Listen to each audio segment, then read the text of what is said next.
Hello and welcome to this episode of District360 TV.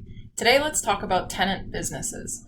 Tenant businesses are very important to any downtown district, so let's see how we can track them within District360. You have a couple of options for tracking tenant businesses, but the most important thing is to make sure that the account exists in your CRM before you can connect it to the property. So if you click on the down arrow on the account tab, you have the option here to create a new account. So if I click that, it opens up the window and you would go through and fill out all of the information for the new tenant business.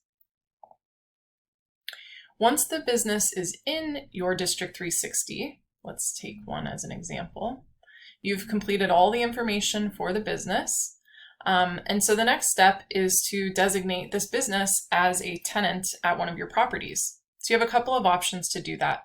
If you initiate that connection from the tenant business or account page, you scroll down to the tenant occupancy section and click on the button for new. So here you can search within your properties and find the correct property where this business is a tenant. So I've selected Union Station. The tenant company is automatically populated because we initiated this connection from the account page. If you know a contact at the tenant, go ahead and search and add them in. If you don't, it's not required, so you can keep moving. If you're tracking square footage or you have a ballpark or general idea, it's a good data point to add. Similarly with lease start and end dates, if you know them, it's great. You can also ballpark them. And once you've filled in this information, click on the active checkbox and click Save.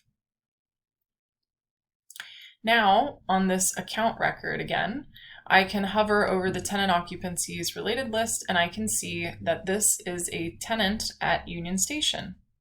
Now, looking at it from the property side, let's go to Union Station.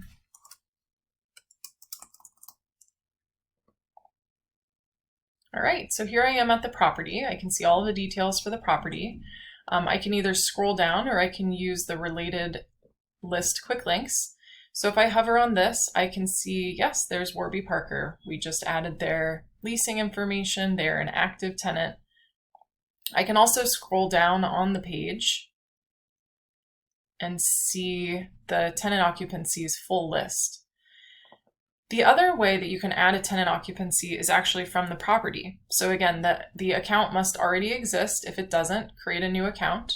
But while you're on a property, if you know that you have a tenant that you need to add there, you can click on the new button in the tenant occupancy section and you'll see the same window pops up. So this time the property auto-populated because that's where we initiated the connection from.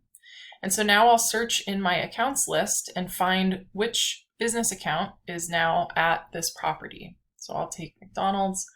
I'm going to input the amount of square feet, the lease start and end dates,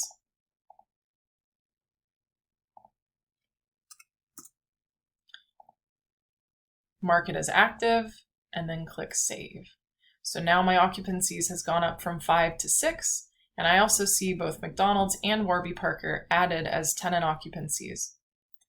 Similarly, if you have learned that a business has moved out of your district or closed a specific location, it's easy to undo this affiliation as well. So I would come down, let's say McDonald's has closed. I'll come over to the right side here, the drop-down arrow, and I can either edit it or I can delete it.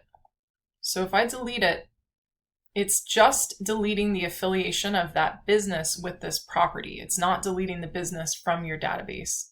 I will click on delete to confirm I'd like that to go away. And now my occupancies list has gone back down to 5.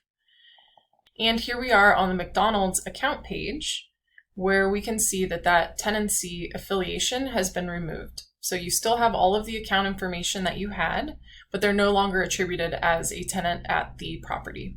Thank you.